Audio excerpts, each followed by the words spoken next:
Hello, welcome back to our video.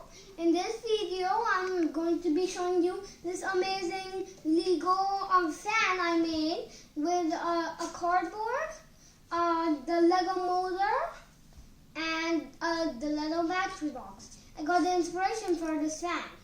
So the problem with the fan was that this doesn't have long range and it makes a lot of sound. So we made this. So this is a long range. Cool. It can, if you're actually like over here, you can feel it from like all the way up here.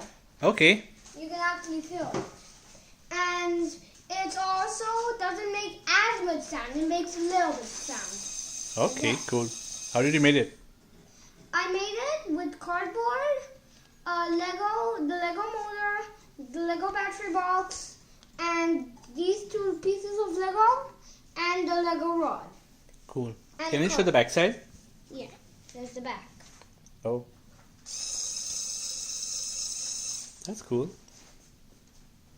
Thank you for watching. Please like and subscribe.